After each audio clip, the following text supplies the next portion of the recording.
안녕하세요. 저는 평소 사연을 들으며 육아 스트레스를 풀고 있는 애청자입니다. 사연을 듣다 보니 참 다양한 이혼 사유들이 있던데 저 역시 소개된 사연 못지않게 경악스러운 이혼 사유로 이혼하게 되어서 이렇게 사연을 보내봅니다. 저와 남편은 친구의 친구였어요. 그러니까 한 남자인 친구를 중심으로 남편은 친구의 초등학교 때부터 친구, 저는 그 친구의 고등학교 때부터 친구였어요. 20대 중반이 넘어갈 때쯤 이야기로만 듣던 남편과 술자리를 하게 되었고 그 이후 저희는 친하게 지내며 함께 시간을 보내곤 했죠. 남편과 저는 어느 날부터 서로를 좋아하게 되었고 친구 역시 여자가 생겨 4명이서 함께 잘 어울려 다녔죠. 결혼 역시 저희 부부가 먼저 하고 2달 뒤에 친구 커플도 결혼하게 되며 더욱 사이는 돈독해졌어요. 그렇게 저흰 변하는 계절마다 함께 여행도 다니며 출산도 비슷한 시기에 하게 되는 둘도 없는 친구 사이가 되었어요. 출산을 하고 난 직후를 제외하곤 자주 왕래하며 지냈어요. 함께 육아를 하기도 했고 문화센터도 함께 다니며 많은 시간을 함께 보내곤 했어요. 아기들이 돌이 지나고 난 뒤에는 각자 친정 또는 시댁의 아기를 맡기곤 부부들끼리 여행도 다니곤 했어요. 그런데 생각조차 하지 못했던 곳에서 문제가 생겨나더라고요. 그건 바로 남편의 행동이었어요. 그날도 아기는 시댁에 맡기고 부부 동반 여행을 떠났고 주변을 산책 겸해서 구경하고 있는데 벌 2마리가 주변을 맴돌기 시작했어요. 저와 친구의 아내는 소리를 지르며 호들갑을 떨기 시작했고 남편과 친구는 벌을 쫓아내기 바빴어요. 그런데 문제는 여기에서 일어났죠. 아니, 글쎄 친구는 그렇다 치고 남편까지 친구 아내 옆에 붙어 벌을 쫓아내고 있는 것이 아니겠어요? 친구야 자기 아내의 옆에서 벌을 쫓는 것이 당연했지만 내 남편이 친구 아내의 옆에 붙어 그러고 있는 것은 참 이상할 뿐더러 그 행동에 대한 서운함은 엄청나게 크더라고요. 제가 서운함의 남편을 보고 있으니 남편이 이렇게 변명을 하더군요. 아니, 그게 아니라 이쪽에 벌이 더 많아서 쫓다 보니 이렇게 됐네. 당신 괜찮아? 쪼이진 않았어? 이제 와서 걱정한다고? 그쪽에서 그렇게나 열심히 쫓아내놓고? 에이, 미안해. 내 맘 알지? 벌이 있는 쪽은 제 쪽이었는데도 불구하고 남편은 친구 아내가 있는 쪽에 벌이 많았다며 변명하더군요. 빠른 사과를 하는 남편을 보며 애써 서운한 마음을 억눌렀지만 알게 모르게 친구 아내를 챙기는 모습에 그 서운함은 점점 쌓여갔어요. 그렇게 숙소에 도착했고 저의 서운함은 그만 폭발하고야 말았습니다. 숙소에 도착한 저희는 역할 분담을 하기로 했고 남자들은 짐을 옮기고 여자들은 고기와 새우를 구우며 간단한 식사 준비를 하기로 했죠. 친구 아내와 저는 고기와 새우를 굽기 시작했고 갑자기 새우 껍질 파편 같은 것이 딱 소리를 내며 제 얼굴에 튀어버렸어요. 전 너무 놀라고 아파 악소리를 냈고 친구 아내는 다치진 않았지만 소리에 놀라 악 하고 소리를 지르더군요. 저희의 소리를 들은 남편이 달려와 상황을 대충 살폈고 사왔던 얼음을 봉지에 넣은 후 수건으로 감싸더군요. 전 당연히 저를 위한 것이라 생각했고 손을 내밀었어요. 하지만 그 얼음은 제가 아닌 친구 아내의 얼굴로 향했고 전 그 순간이 너무 당혹스럽더라고요.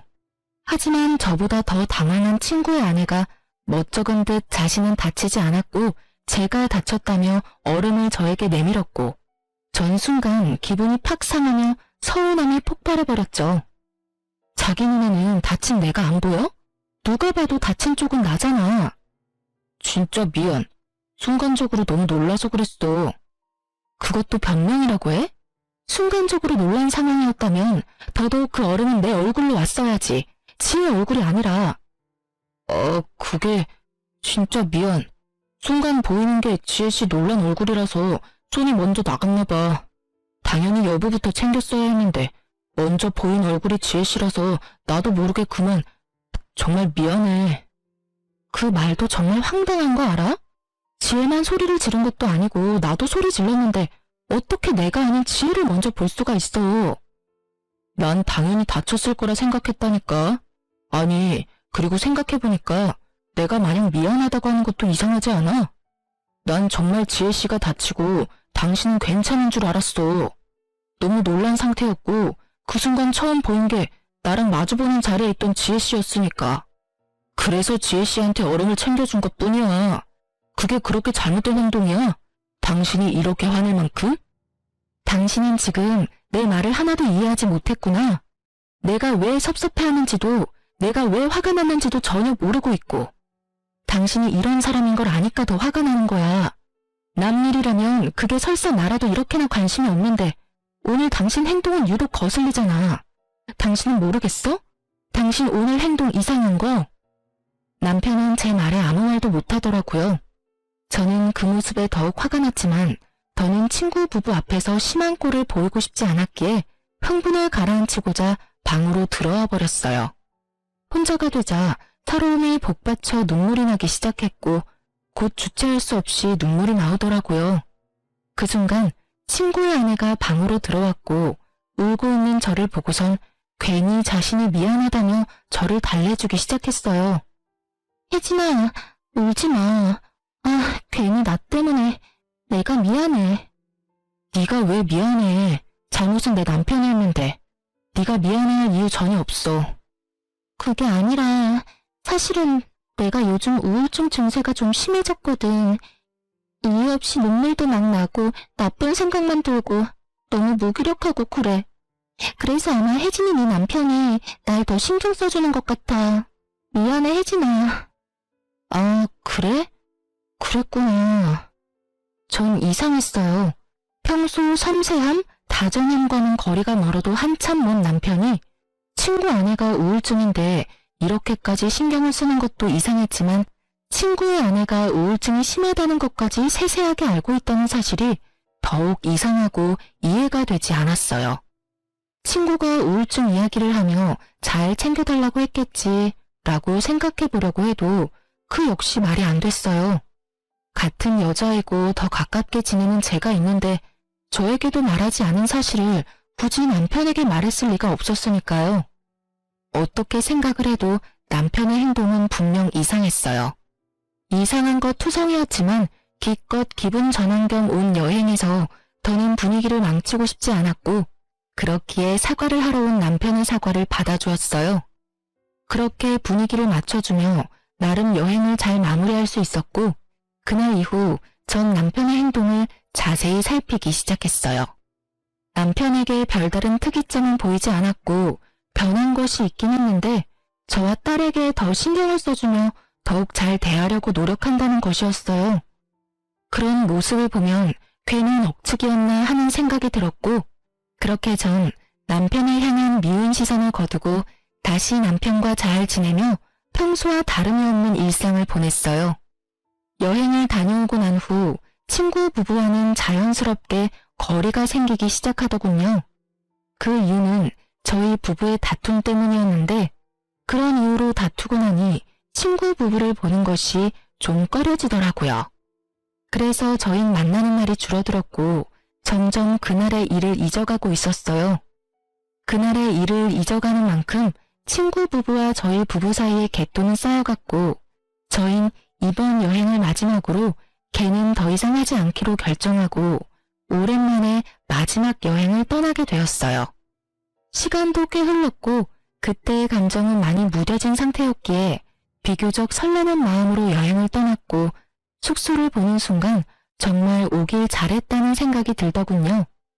그 당시 갯돈이 많이 모이기도 했지만 비수기 평일이었던 터라 꽤 좋은 독채를 빌릴 수 있었고 생각보다 더 좋은 독채의 구성에 기분이 절로 들뜨게 되었어요.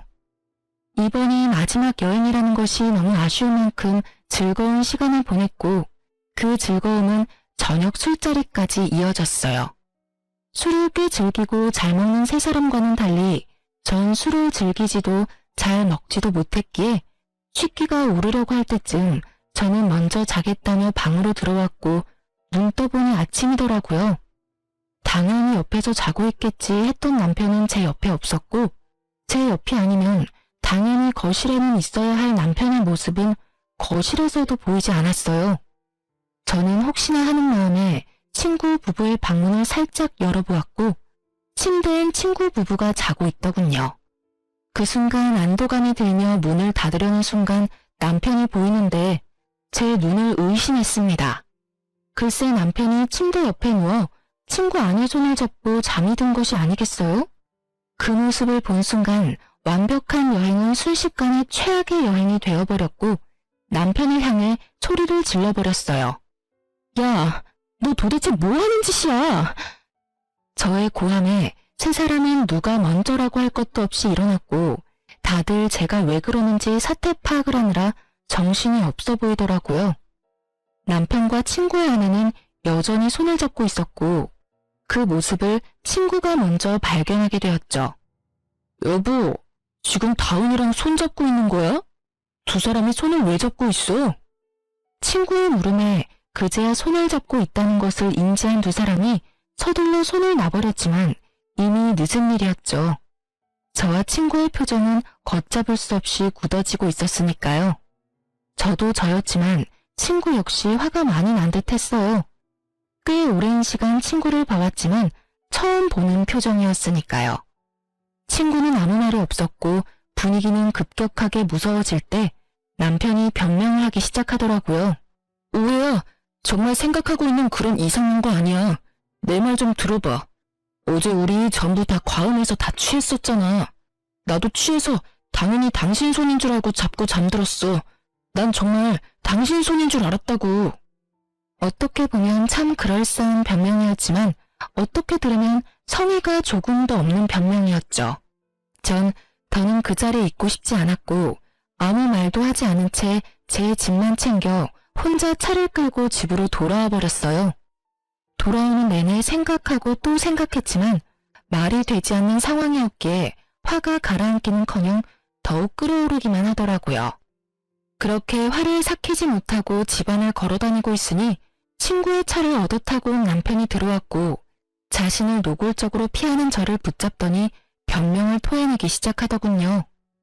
여보, 진짜 오해야. 내 말 좀 들어줘. 우리 어제 마지막 여행이기도 했고 여행 내내 즐거워서 내가 좀 들떴었나 봐. 그래서 그런지 술이 취하는 줄도 모르고 마셔댔어. 그러다 취해서 방을 잘못 찾아갔었나 봐. 이 모든 게 과음한 상태에서 방이 헷갈리는 바람에 일어난 해프닝일 뿐이야. 그러니까 그 오해 좀 풀어주면 안 될까? 나 정말 당신이 생각하는 그런 거 아니야. 그게 말이 돼? 그렇다고 방을 헷갈려? 아니, 너무 취해서 방 정도는 헷갈릴 수도 있다고 쳐. 버젓이 두 사람이 침대에 누워있으면 당연히 그 방에서 나와야 하는 거 아니야? 그리고 아무리 취해도 당신 내 손 잡고 잔 적도 없었잖아. 그래서 말했잖아. 내가 좀 들떴었다고. 기분도 좋고 하니까 자는 당신 손이라도 잡고 싶었나 보지. 웃긴다 참. 당신 혹시 지혜한테 관심 생겼니? 그래서 그렇게 말도 안 되는 짓을 하는 거야? 그게 무슨 말이야 도대체. 지혜 씨는 내 친구랑 결혼한 여자야. 그런 여자를 내가 왜 좋아해? 아무리 화가 났다고 해도 말은 좀 가려가면서 해. 내가 오죽 답답했으면 이래? 오죽 이 상황이 이해가 안 되면 그런 더러운 상상까지 하겠냐고. 내가 진짜 미안. 그런데 정말 나 거짓말하진 않았어. 제발 좀 믿어줘. 아무리 남편 말이 사실이라고 한들 남편이 친구 아내의 손을 잡고 자던 모습은 머릿속에서 사라지지 않더라고요. 그 잔상이 남아있으니 남편의 말도 믿기지 않았고요. 그래서 전 한동안은 안방에 들어올 생각하지 말고 거실을 쓰라고 했고 그렇게 저희의 각방 생활은 시작되었어요.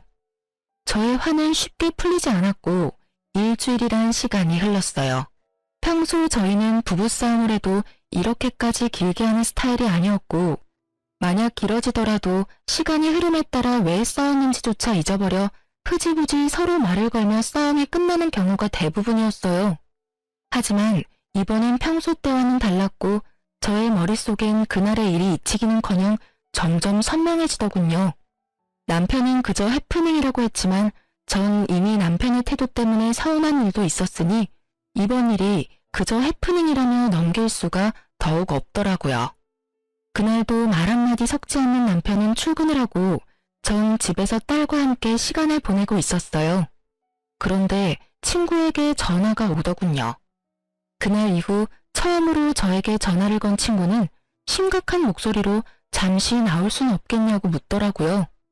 회사에 있을 시간인데 보자고 하는 것을 보니 보통 심각한 일이 아니라는 것을 금세 알아차릴 수 있었고, 전 아무것도 묻지 않고 알겠다고 했어요.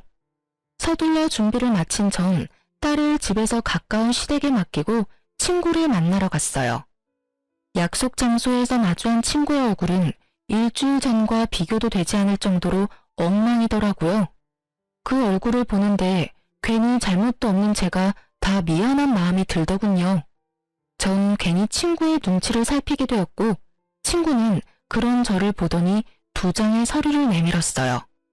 전 친구가 내민 서류를 살펴봤고 그 서류엔 숫자들이 가득했는데 그 숫자들이 가리키는 진실은 경악스러웠습니다. 네 이름이랑 아들 이름은 그렇다 치지만 여기 왜 내 남편 이름이 있어? 이게 전부 무슨 뜻이야? 이게 뭐냐고. 이게 유전자 검사 결과지인데 여기 보면 내 아들, 아니 시우랑 나하고는 친자관계 일치율이 낮지? 그런데 네 남편 다운이는 99%가 넘어. 이 말이 뭐냐면 시우는 내 아들이 아니라는 말이야. 뭐? 그럼 시우가 내 남편 자식이라는 그 말이야?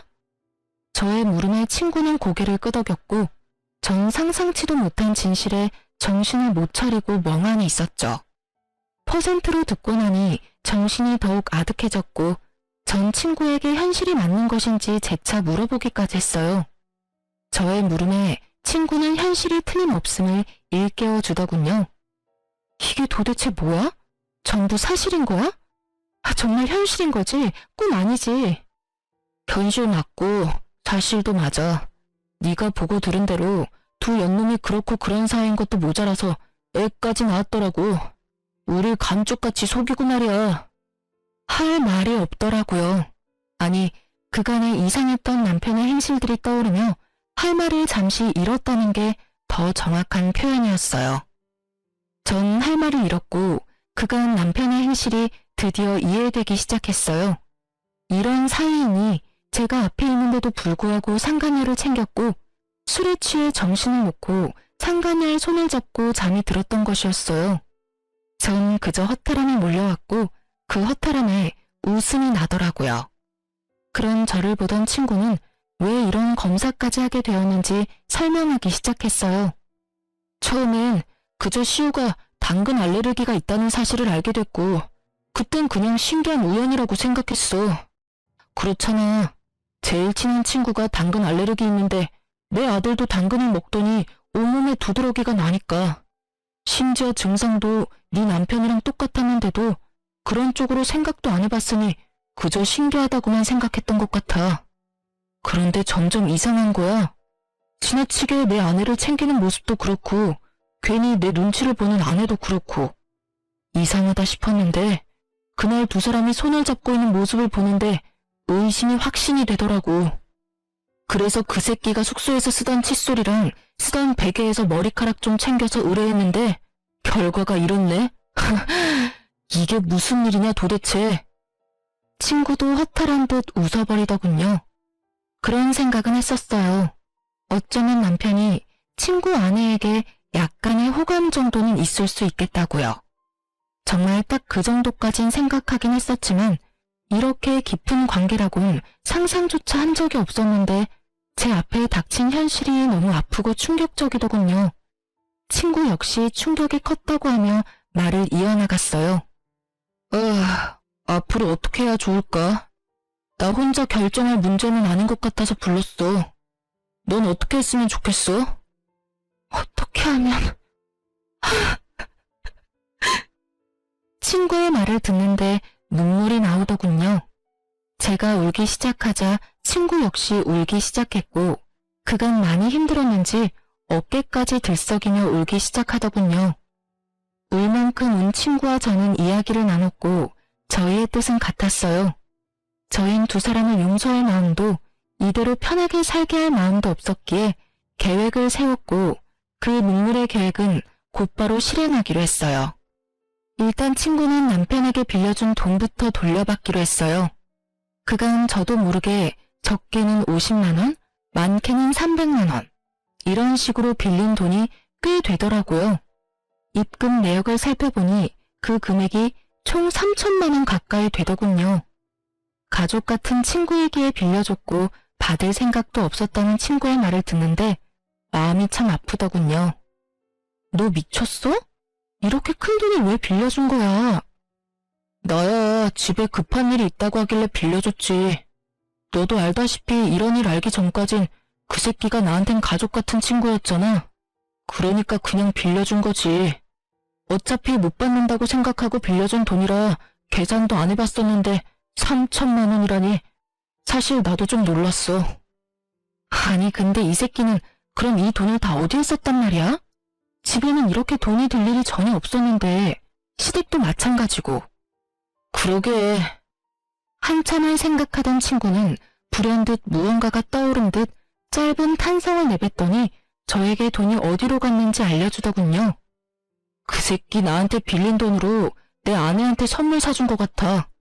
생각해보니까 빌린 시기에 맞물려서 아내한테 못 보던 명품백이 생겼던 것 같아. 나 진짜 바본가? 어떻게 그걸 지금 할 수가 있지? 그럴 수도 있지. 너나 나나 그런 쪽으로 어디 생각이나 했어? 그렇게 가깝게 지냈으니 당연히 믿어 의심치 않았지. 와, 진짜 이 새끼 대단한 개새끼였네. 정말 친구의 말대로 남편은 대단히 파렴치한 놈이더군요. 가족 같은 친구 아내와 바람을 피운 것도 대단한 짓인데 그 친구한테 빌린 돈으로 선물까지 사주다니. 정말 난놈은 난놈이다 싶더군요. 분노에 찬 친구는 당장 돈을 갚아달라고 문자를 보내고 난 후 자신이 증거를 충분히 모았다며 카톡 대화 내용, 함께 찍은 사진 등을 저에게 나눠주더군요. 친자 검사 결과지 복사본도 챙겨주었고요. 전 그 모든 증거를 잘 챙겨 시댁으로 향했어요. 딸을 데리러 가는 목적도 있었지만 더 큰 목적이 있는 시댁 방문이었어요. 평소 아버님은 입버릇처럼 이런 말씀을 하시곤 했어요. 어머님 역시 같은 생각이었고요. 둘 다 잘 듣거라. 부부 사이에 다른 건 몰라도 폭력, 외도는 사람이 해서는 안 되는 짓이다. 폭력에는 언어 폭력도 당연히 포함되고 외도엔 정신적인 교류도 포함되는 거란다. 혹시나 만에 하나라도 이런 짓거리를 하다 걸리는 날엔 그 누가 되었든 난 절대 용서하지 않을 테니 잘 새겨들어. 이런 당부를 남편뿐 아니라 저 역시 귀에 못이 박힐 정도로 들었던 터라 모든 사실을 일단 아버님과 어머님께 알리기로 한 것이었죠. 시댁에 들어선 저의 낯빛이 심상치 않음을 눈치챈 어머님은 저에게 무슨 일 있냐며 제 표정을 살피기 시작했어요. 아가, 무슨 일이 있니? 표정이 너무 안 좋구나. 아버님 오시면 말씀드려도 될까요? 2번 말하기엔 제가 너무 힘들어서요. 그래? 네가 정 그렇다면 그렇게 하려무나. 일단 좀 앉아. 안색이 너무 안 좋아. 저를 소파에 앉힌 어머님은 아버님께 전화를 걸어 집에 일이 있으니 일찍 들어오라는 말을 전했고 얼마 지나지 않아 아버님이 들어왔죠. 급히 오신 듯 숨을 헐떡이는 아버님에게 어머님은 물을 한 잔 떠다 주셨고 전 그런 아버님 앞에 자리를 잡고 앉았어요. 그래, 무슨 일인지 말해보렴. 아버님, 우선 이것부터 좀 보세요. 아버님은 제가 내민 검사 결과지와 외도 증거들을 살펴보셨고 이내 충격이 크신 듯 눈을 감아버리시더라고요. 그러셨겠죠. 친구와 남편은 앞서 말했듯이 초등학교 때부터 친했으니 시댁에도 자주 오가며 그야말로 가족같이 지낸 친구였고 그랬기에 시부모님들 역시 친구는 물론이고 친구의 아내까지 일면식이 있는 사이였으니 그 충격은 더욱 크실 수밖에요. 아버님에게 있던 서류와 증거들은 이내 어머님의 손으로 넘어갔고 이내 어머님의 입에서 어머니 하는 소리가 나오고서야 아버님은 감았던 눈을 뜨시더라고요. 아버님은 일단 저를 안쓰러운 눈빛으로 바라보셨어요. 넌 괜찮니? 상처 많이 받았지? 괜찮다고 하면 거짓말이고 좀 힘들어요, 아버님. 어떻게 이런 일이 현실에서 일어날 수 있는지 사실 아직까지 믿기지도 않고요. 그런데 믿지 않기엔 이렇게나 증거들이 넘치니 참 암담하네요. 그래, 당연히 그럴 게다. 일단 다 여기로 불러야겠구나. 당사자들이 다 모여야 뭐든 할 수 있을 테니 그동안 넌 안방에라도 가서 좀 쉬려무나. 아니에요, 아버님. 전 여기서 그냥 앉아있어도 충분히 편해요. 그래, 너 편한 대로 하렴. 저의 심정을 들으신 아버님은 누르던 화가 이따금씩 솟아오르시는지 노발대발하시며 혼잣말로 화를 내시기도 하고 아무 말 없이 가슴을 치시기도 하더군요. 그렇게 화를 애써 삼키시던 아버님은 이내 전화를 걸어 이 사건의 당사자인 남편과 친구 부부를 시댁으로 불러 모았고 제일 먼저 도착한 것은 다름 아닌 남편이었습니다. 남편은 아무것도 모른 채 밝게 웃으며 시댁으로 들어오더군요. 표정을 보아하니 저도 있다는 말을 듣고 드디어 우리가 화해라도 한다고 생각한 모양이었어요. 하지만 남편의 그런 헛된 기대는 산산이 부서지고야 말았죠. 시댁에 발을 들인 남편을 보자마자 아버님이 곧장 남편에게로 다가가 따귀를 날리셨으니까요. 남편은 영문도 모른 채 맞아버린 상황이 되었고 놀란 토끼눈을 하고선 입을 열더라고요. 아니 아버지, 갑자기 왜 이러시는 거예요? 이유는 말씀해주고 때려도 때리셔야죠. 남편은 따지듯 아버님께 물었고 아버님은 대꾸할 가치도 없다는 듯 한 번 더 남편의 따귀를 때리시더군요. 상황이 이렇게 되자 남편은 드디어 상황이 범상치 않음을 깨달은 듯 입을 다물고 있었고 곧 시끄러워질 것을 예상하신 어머님은 품에서 곤히 자고 있는 손주를 안고서 방으로 들어가시더라고요. 아버님은 그제야 남편에게 소리를 고래고래 지르시며 참았던 화를 쏟아내시기 시작했어요. 너 같은 놈이 내 자식이라니 내가 부끄러워서 고개를 들고 다닐 수가 없구나. 내가 널 이리도 잘못 키운 줄도 모르고 남의 집 귀한 딸한테 장가를 보냈으니 이 죄를 어떻게 다 갚느냐 말이다. 네가 제정신인 거야? 아니 인간은 맞는 게야? 어떻게 인간이라는 것이 절대 해선 안 되는 그딴 짓을 하고도 고개를 빳빳이 쳐들고 다닐 수 있단 말이냐?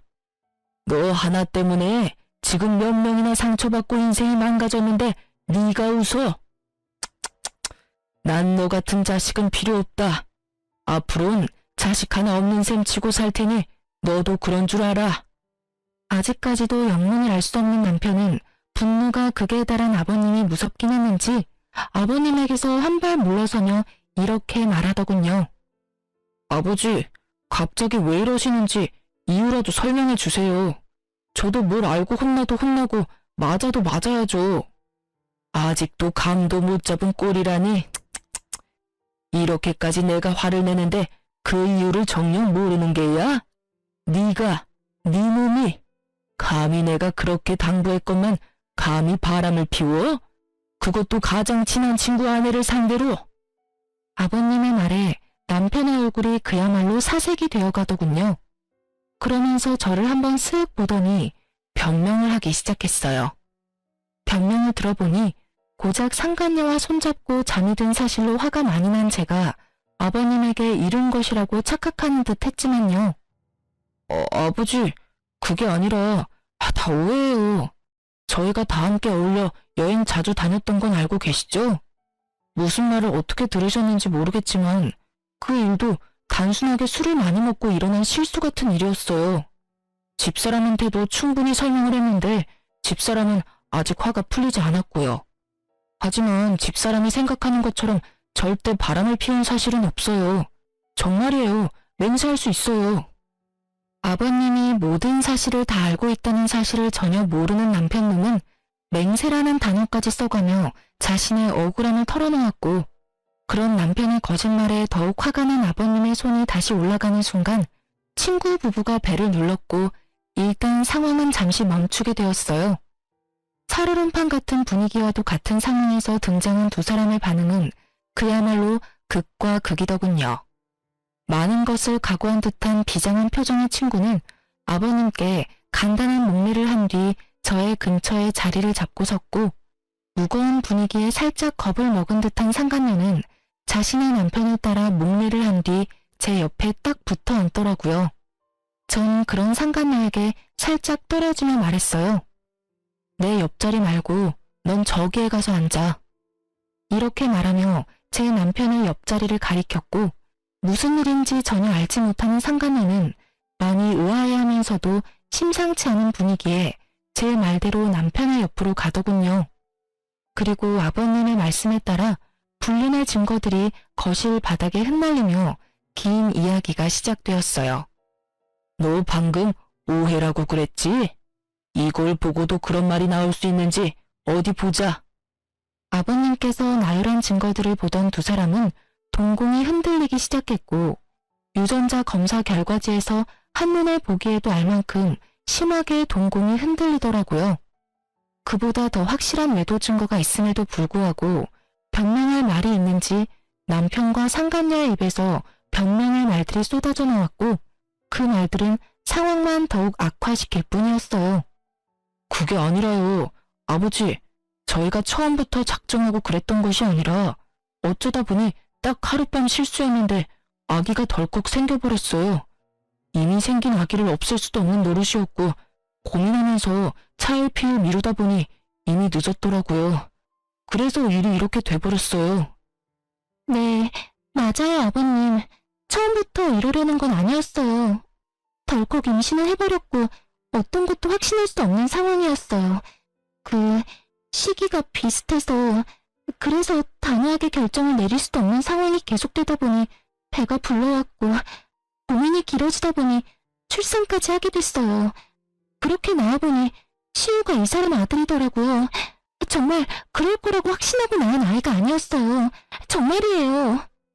이 무슨 납득이라고는 0.0001%도 되지 않는 저급한 변명인가요? 그러니까 애초에 외도는 저지른 것이 맞으나 아기는 어쩔 수 없이 낳을 수밖에 없는 상황이라 낳았다. 이 말인가요? 아니면 서로 정이 통한 것은 맞으나 친구 아기일 수도 있기에 낳았단 이 말인가요? 이 말이든 저 말이든 친구와 제가 가장 중요하게 여기는 외도 사실은 틀림이 없었고, 아버님은 개똥 같은 변명에 크게 화를 내시곤 저와 친구에게 의견을 물어보더군요. 이 상황에도 변명이나 하는 꼴이라니. 그리고 그걸 말이라고 하고 있는 게야? 둘 다 어찌 이렇게 어리석고 한심한 게야? 어휴, 두 사람은 이 한심한 것들이랑 어떻게 할지 결정된 바가 있어? 있다면 앞으로 어떻게 할 계획인지 말해줬으면 하는데 말해줄 수 있겠나? 네, 아버님. 일단 전 이혼을 하려고요. 애도 있고 웬만해선 참고 살라는 말도 있지만 이 상황이 웬만한 상황은 아니니 도저히 참을 수가 없을 것 같아요. 그리고 상간녀 소송도 진행할 예정이에요. 아버님과 어머님께는 참 죄송해요. 정말 잘해주셨는데 이런 결정을 하게 돼서. 저 역시 이혼할 예정입니다. 이미 신뢰는 깨졌고 믿고 사랑했던 만큼 배신감이 커 더는 결혼 생활을 유지하긴 힘들 것 같아요. 저 여자와는 상관없이 제가 너무 불행할 것만 같거든요. 상간남 소송 역시 진행할 예정이고 다운이에게 빌려준 돈이 좀 있습니다. 3천만 원가량 되던데 처음엔 받지 않을 생각으로 빌려준 돈이었는데 알아보니 저에게 빌린 돈으로 이 여자에게 명품 선물을 해줬더라고요. 그래서 그 돈도 다 받을 예정입니다. 그래. 두 사람 뜻은 잘 알았다. 그럼 변호사를 선임해야겠지? 마침 내가 잘 아는 실력 좋은 변호사가 있으니 소개해주겠네. 아버님께서는 저를 돕겠다고 작정을 하셨는지 변호사까지 소개해주시겠다고 나섰고, 남편과 상간녀는 분위기 파악을 하지 못했는지 반발을 하고 나서더군요. 아버지, 변호사라니요. 꼭 이렇게까지 하셔야 합니까? 저 두 사람이 아닌 제가 아버지 자식이잖아요. 그것도 하나뿐인 아들. 그럼 저한테 꼭 이렇게까지 하셔야 합니까? 그래요, 아버님. 전 아버님의 세상에 둘도 없는 손자까지 낳은 여자라고요. 그런데 왜 혜진이 편만 들어주세요? 엄연히 이 집 장손을 낳은 건 저라는 사실을 이제 잘 아시잖아요. 그래요, 아버지. 과정이 어떻게 됐든 대가 끊길 뻔한 집에 떡하니 장손을 낳아준 여자라고요. 그러니 마음 좀 푸시고 저희 상황도 좀 이해해 주세요. 상황 파악은 전혀 하지 못하고 저런 말이나 하는 남편과 상간녀를 보는데 참 어이가 없더군요. 이 와중에 장손 타령이라니 인간의 탈을 쓰고 어찌 저리 뻔뻔할 수가 있었을까요? 다름 아닌 저와 친구가 떡하니 보고 듣고 있는 걸 잊었을 리 없을 텐데요. 오만 생각이 다 드는 그 상황에서 한 가지는 분명하더군요. 저 두 사람은 저와 친구에게 미안한 마음이 조금도 없다는 것을요.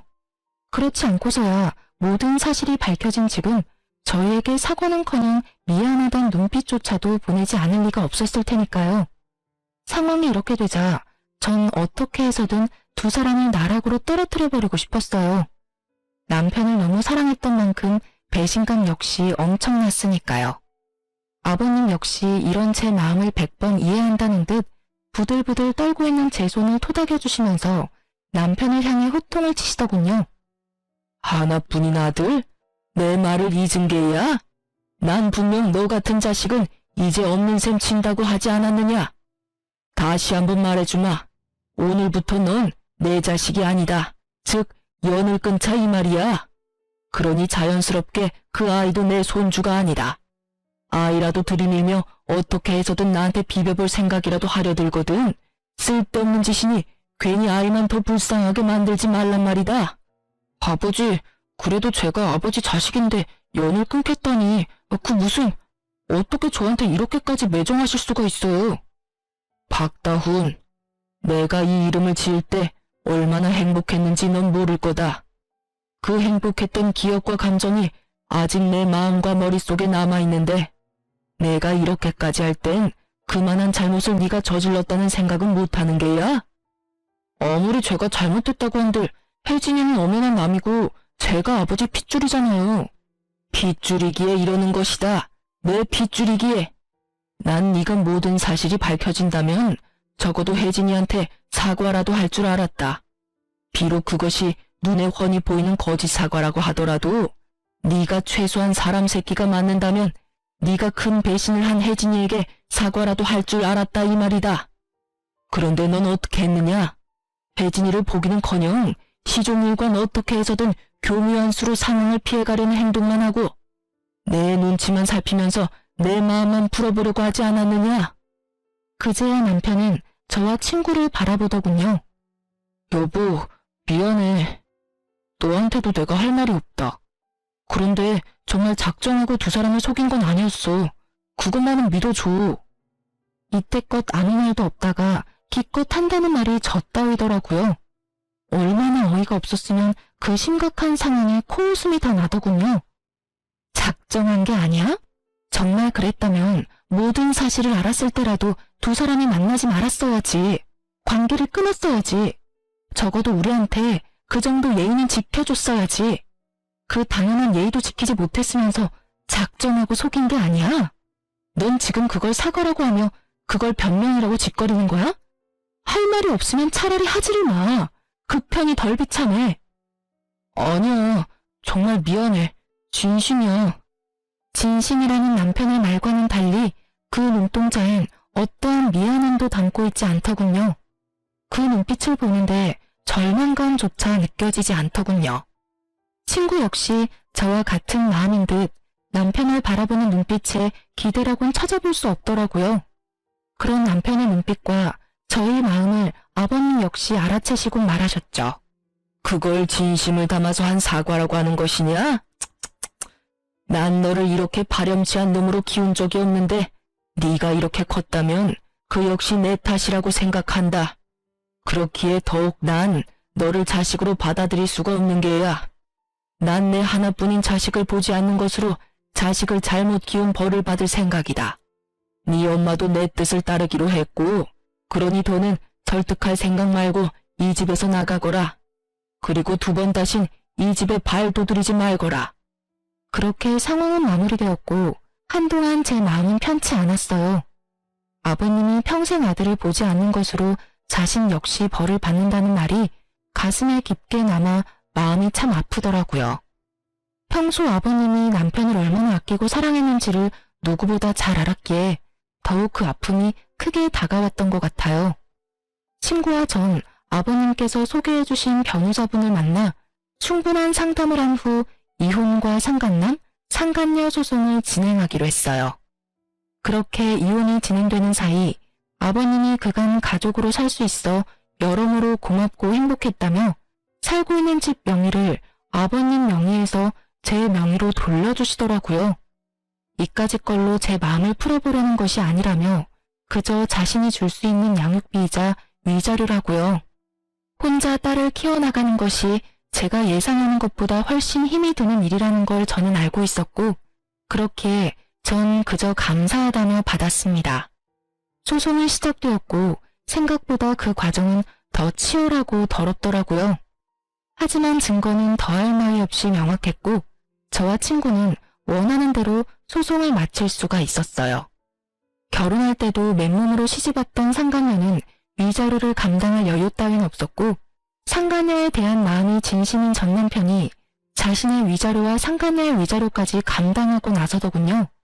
한 푼도 빼지 않고 다 받을 수 있다는 안도감과 함께 배알이 꼬이는 것은 어쩔 수 없더라고요.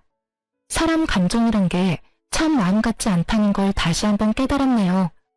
그렇게 전 남편은 빚더미에 앉게 되었어요. 외도를 저지른다고 모은 돈도 없는 상태에서 상간녀의 위자료도 감당해야 했고 친구에게 빌린 돈도 한꺼번에 변제해야 했으니 그건 당연한 결과였어요. 두 사람은 좁은 원룸에서 살림을 시작했다는 소식이 들려왔지만 그 눈물겨운 사랑도 찰나더군요. 진심으로 상간녀를 사랑했던 전 남편과는 달리 상간녀는 가난을 이겨낼 만큼 남편에 대한 마음이 절절하진 않았고 결국 전 남편을 버리고 아들과 함께 친정으로 가버렸다고 하더라고요. 그렇게 저에게 씻을 수 없는 상처를 준 전 남편은 든든한 울타리와도 같았던 부모님도 잃고 가슴 절절하게 사랑했던 여자에게도 버림받아 남은 것이라곤 큰 금액의 빚뿐이었죠. 친정으로 도망치듯 떠난 상간녀의 결말도 좋진 않았어요. 참 통쾌하게도 상간녀의 친정 역시 그런 파렴치한 행동으로 인해 이혼까지 당한 상간녀를 받아주지 않았고 전 남편에게 돌아갈 바엔 혼자 사는 것이 더 이롭다고 생각한 상간녀는 그 길로 지방 어디로 갔다는 소문만 무성할 뿐 정확한 행방을 아는 사람은 없었습니다. 다만 이따금 후회로 가득한 장문의 문자가 친구에게 오는 걸 보니 나쁜 마음은 먹지 않고 살고 있구나 정도는 알 수 있었죠. 전 육아로 인해 휴직 중이었던 회사로 복직하게 되었어요. 복직으로 인해 어쩔 수 없이 부모님의 도움을 받게 되었지만 부모님은 적적하던 참에 오히려 잘 됐다며 저를 보듬어 주시더라고요. 부모님께 참 여러모로 죄송하고 감사하네요. 집은 친정에서 가까운 곳으로 이사를 하게 됐는데 딸 때문도 있었지만 전 남편이 술에 취해 찾아온 적이 있어 서둘러 옮기게 됐어요. 전 시댁과는 연락하며 왕래하고 지내고 있어요. 자주는 아니고 가끔씩이지만 왕래할 때마다 두 분 다 저와 딸을 진심으로 아껴주고 계신답니다. 친구 역시 잘 지내고 있는 듯 하더군요. 아무래도 아직 과거가 떠올라 마음이 힘들어 예전처럼 자주 보진 못하지만 혹시나 못난 생각을 할까 하는 염려스러운 마음에 연락은 자주 주고받으며 지내고 있어요. 친구 역시 저와 같은 마음으로 저에게 자주 안부를 물어주고요. 딸이 크면 클수록 예상보다 큰 돈이 들더라고요. 그때마다 통 크게 집을 주신 전 시아버님께 얼마나 감사한지. 어쨌든 전 이혼한 것만 뺀다면 비교적 평범한 워킹맘처럼 잘 살아가고 있어요. 물론 딸이 더 잘하고 아빠와 함께해야 하는 행사에 참석해야 하는 날이 온다면 그땐 또 딸에 대한 미안함에 마음이 아플 테지만요. 참고로 딸의 아빠를 만들어주기 위해 재혼할 생각은 전혀 없을 뿐더러 저 역시 또 다른 누군가를 사랑하고 믿을 자신이 없기에 아직까진 재혼의 제자도 생각해본 적이 없네요. 뭐 딸을 다 키우고 난 후 그때 좋은 사람이 있다면 남은 여생 친구처럼 함께 늙어갈 생각은 있긴 해요. 너무 먼 훗날의 이야기인가요? 하여튼 저의 지금 유일무이한 단 한 가지 소망은 딸과 함께 행복하게 잘 살아가는 것이에요. 처음 모든 사실을 알고 이혼을 결심하기까지 참 힘들었어요. 막상 친구와 함께 이혼 결심을 하고 복수 계획까지 세우면서도 이게 맞나? 이렇게 되면 우리 딸은 어떻게 하지? 이런 한심한 생각들로 가득했던 것 같아요. 그 당시엔 혼자 헤쳐나갈 길이 너무 험난해 보였고 그 험난한 길에서 딸이 받게 될 상처가 너무 두렵더군요. 그렇게 겁이 많던 전 용기를 내 이혼을 해냈고 지금은 이혼하기 전보다 더할 나위 없이 잘 살고 있고 행복해요. 그러니 남편의 잘못으로 이혼은 하고 싶지만 앞으로 남은 날들에 대한 두려움으로 망설이고 계신 분들께 말씀드리고 싶어요. 이혼이 정답은 아닙니다. 다만 여러분의 인생을 망가뜨리고 구렁텅이에 발을 담그면서까지 결혼 생활을 유지할 필요는 없어요. 저를 보세요. 그렇게 두려워하던 저도 이렇게 나름 잘 살아가고 있잖아요. 그러니 한 번만 용기를 내보세요. 여러분 인생은 소중하답니다. 그럼 저는 물러가 볼게요. 저의 긴 사연 들어주셔서 정말 감사합니다.